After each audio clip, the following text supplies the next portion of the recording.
You know how when you update the operating Mhm. system on your computer or like your phone, the first few updates are usually pretty subtle? Yeah, it's mostly just bug fixes, right? Exactly. Your battery lasts a little longer, your apps stop crashing, maybe the interface is just a bit cleaner. It's a necessary grounding baseline. Right. But imagine you install the next update and suddenly your device isn't just, running faster. It is manipulating the space-time continuum. Like it's connecting to parallel universes. Well, that is quite the dramatic software patch. Yeah. You go from uh, basic background maintenance to literally bending the laws of physics. Yeah. And that is the exact sensation you get reading the two texts we're doing a deep dive into today. It really is a massive leap. Right, because you start out reading what feels like a basic bug fix for being a decent human being, and suddenly the text is asking you to completely rewrite the physical laws of your own biology. Which is wild. It is. So for you listening, our mission today is to analyze two incredibly ambitious texts known as the Primary Prayer and the Intermediate Prayer. They were written by an author named Schweffing, translated by Treasure, and edited by Kayer. And they belong to this broader philosophical and spiritual framework called Lifechanyuan. Right, which is really important to define right away, I think. Mm. Because Lifechanyuan, it isn't just a casual self-help concept. Not at all. In the context of these texts, it operates as this really comprehensive syncretic system that, well, it basically attempts to decode the entire universe and humanity's place within it. It's huge. It is. It's a philosophy that heavily emphasizes the structural evolution of human consciousness. And, just to be clear, we are approaching this deep dive by looking at these texts objectively, right? Mm. As highly structured cultural and philosophical documents. Absolutely. We aren't here to endorse the religious or spiritual claims they make. Rather, we're unpacking the underlying mechanics of the text itself. Yeah, we're looking at how it's built. Exactly. Because what makes this material so compelling is how systematically it maps out a journey, Yeah. From an earthbound, struggling beginner to this, cosmic, multidimensional thinker. Okay, let's unpack this, starting with the primary prayer. Good place to start. Because if the ultimate goal is multidimensional thinking, this first stage feels aggressively terrestrial, like extremely grounded. It really does. It is heavily focused on recognizing your own absolute smallness.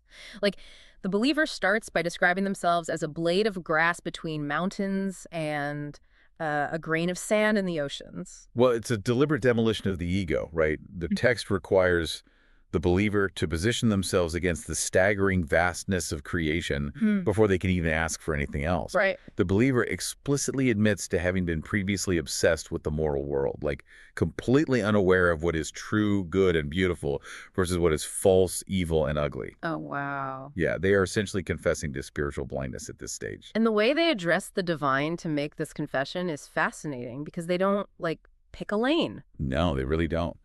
The prayer addresses the supreme master of the universe, Allah, ancestor of Buddha, greatest creator.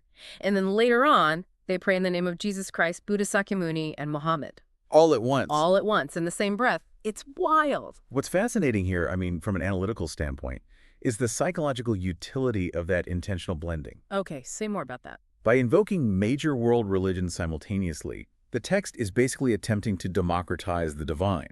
It strips away sectarian tribalism. Oh, that makes sense. Right. It establishes a universal baseline, sending the message that there is a single ultimate source of wisdom. And the believer's past ignorance, it was tied to focusing on those earthly divisions rather than that ultimate source. It's like a complete surrender of all their prior assumptions. Exactly. I initially looked at this primary stage as a sort of rigorous spiritual detox, or like an extreme New Year's resolution list. That's a good analogy. Yeah, because the believer commits to becoming a new person through 8 specific resolutions. But looking closer, they aren't asking for cosmic superpowers here. No, not yet. They're literally just trying to get their earthly house in order. They commit to supporting their parents, caring for their spouse, living a simple life, and refusing to compete with others. It is deeply pragmatic. The detox requires cleaning up your relationships, your ambitions, and, your literal physical environment, too. Yeah, the environment thing is huge. Right. The believer even vows to love nature, explicitly stating they will never cut down grass and trees at will, kill creatures, or discard filth. Which is so practical. And honestly, resolution number 7 really stood out to me as the most practical of all. Oh, which one was that? It says, I will no longer allow the ignorant to waste my precious time or allow meaningless things to deprive me of my physical and spiritual freedom. That's intense. Right.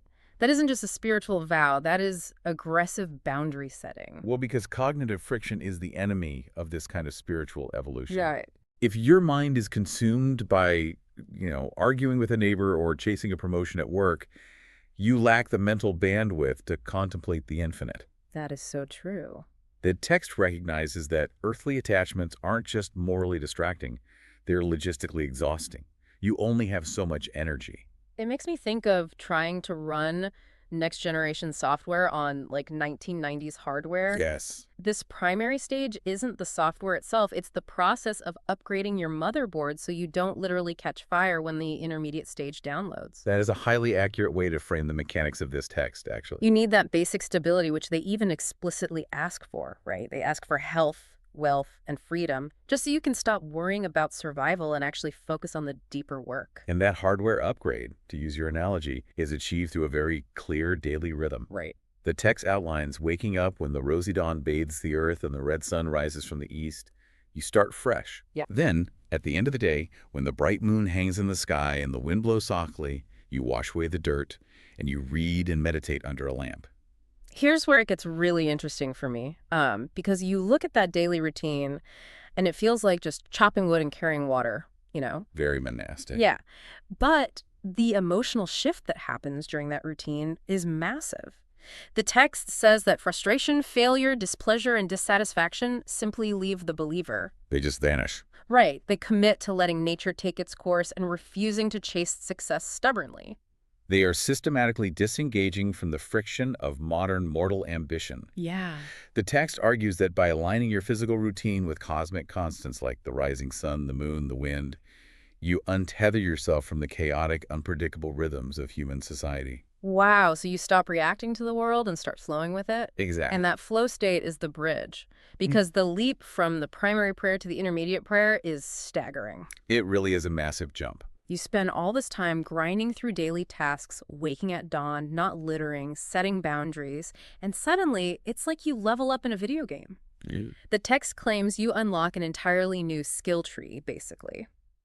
In the intermediate prayer, the believer goes from worrying about their daily meditation to perceiving what the text calls 36-dimensional spaces. Which is, if we connect this to the bigger picture, the entire framework of the believer's reality has just exploded outward. Massive. In the context of Lifechanyuan and these texts, 36-dimensional spaces isn't merely a science fiction trope about parallel universes. Right, it's not a Marvel movie. No, it represents a highly structured hierarchy of existence. The text claims that after years of this self-cultivation, the believer can now clearly see the structure of the Earth's universe. Oh, wow. Yeah, and they understand the reasons and processes for it calls it the rises and falls of life in different spaces. So they are basically seeing the hidden architecture of reality itself. Okay. The text mentions they are perceiving things across millions of years of time and looking at thousands of worlds they couldn't reach, even at the speed of light. It's cosmic scale. But how does the text explain how they are seeing this? Because reading it, it isn't just a mental shift. No, not at all. The intermediate prayer claims this transformation is intensely physical. The believer states, just see the biological waver on my body, my amplitude, my wavelength, and frequency have been completely transformed. Right, this is a radical claim of biological transfiguration. Yeah, that's the word, transfiguration. The underlying logic of the text is that consciousness and matter are fundamentally linked through frequency. Okay. So by removing the low-frequency static of the mortal world, all that anger, the competition, the ego we talked about, the believer's biological wave, naturally elevates. So they are physically vibrating differently. Precisely. They are no longer operating on the same physical wavelength as an ordinary human. The text uses incredibly vivid imagery for this, describing every cell in the body as joyous and excited, and every nerve singing and dancing. And the claims get even bolder from there. Oh, they do. The text leans heavily into the power of this new high-frequency faith. It references the biblical idea of a mustard seed of faith uprooting a mulberry tree and planting it in the sea. Right, a classic metaphor. But the intermediate prayer extrapolates that to an extreme degree. It claims that with this new level of faith, iron and steel melt, cancer disappears, demons are defeated, And even heaven and earth can be reversed. It pushes the concept of mind over matter to its absolute limit. It's really arguing for spirit over matter. Yeah. By renouncing material desire and transcending time and space, the text asserts that the believer conquers the limitations of the physical world itself. So the metaphor becomes literal. Exactly. The metaphorical mustard seed becomes a literal kinetic force. If your frequency matches the cosmic architecture, physical barriers like steel or disease just, well, they lose their solidity. So what does this all mean for the human being actually experiencing it? I mean, to really drive home how amazing this new state is, the text compares it to what it calls ordinary mortal bliss. Right. It lists out these peak human experiences. Seasonal rain falling after a long drought, meeting an old friend in a distant land, holding a loved one on a wedding night, or like seeing your name listed as a winning candidate in an election. And those are universally understood moments of intense relief, intimacy, and triumph. Absolutely. They represent the absolute ceiling of standard human happiness. Right.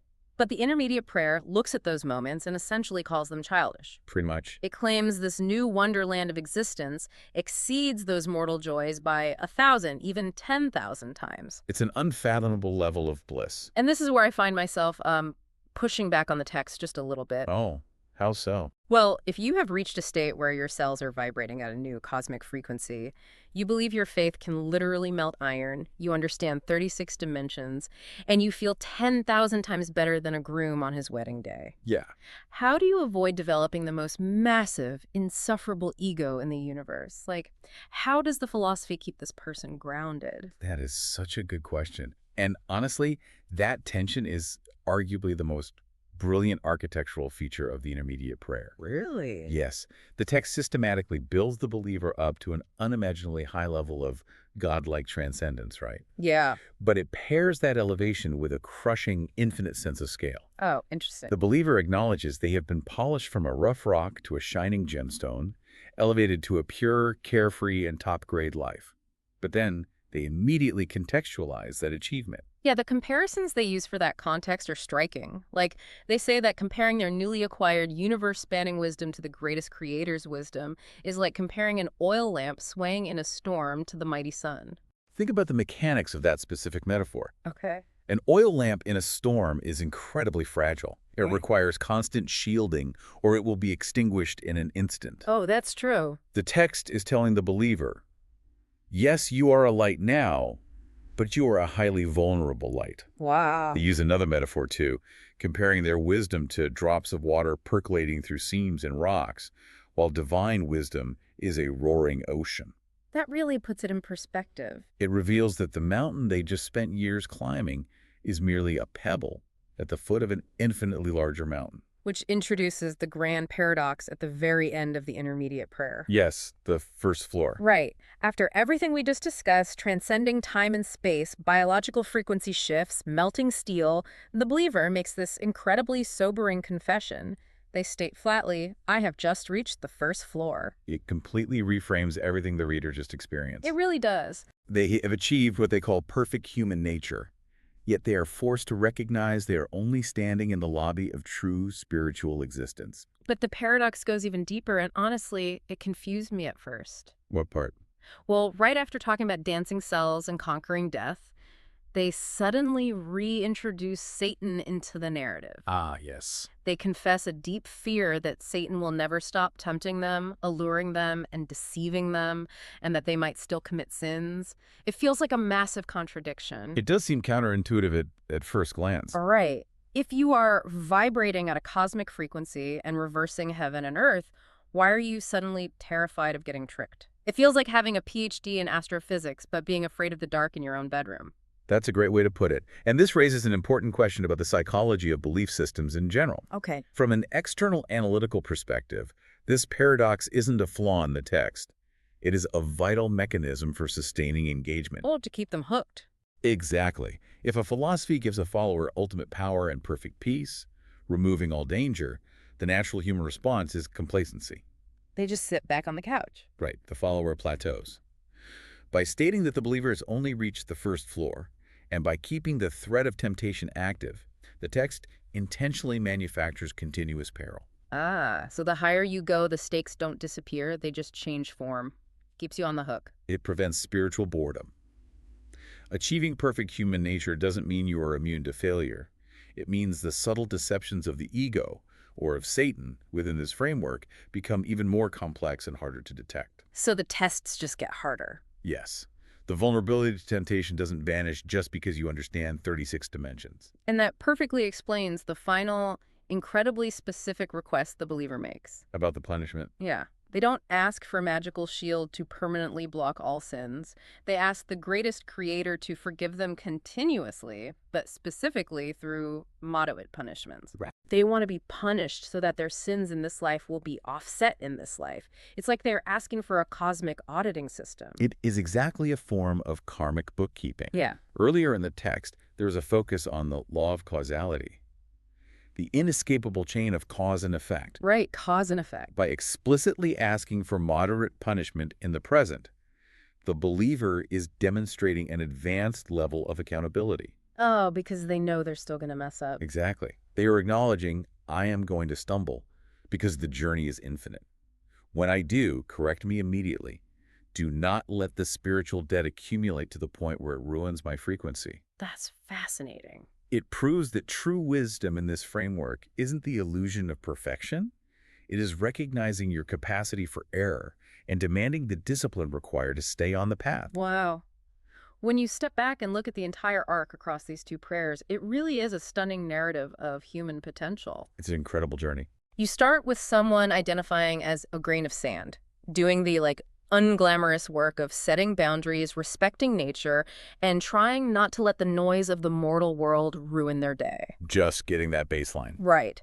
They endure this intense spiritual detox, aligning their daily life with the sun and the moon, and through that grounded, relentless discipline, their motherboard upgrades. The hardware is ready. Yes, they unlock this multidimensional awareness where their very biology feels fundamentally altered. Yet, at the absolute pinnacle of this cosmic joy, they look around and realize the journey has barely started. They're just on the first floor.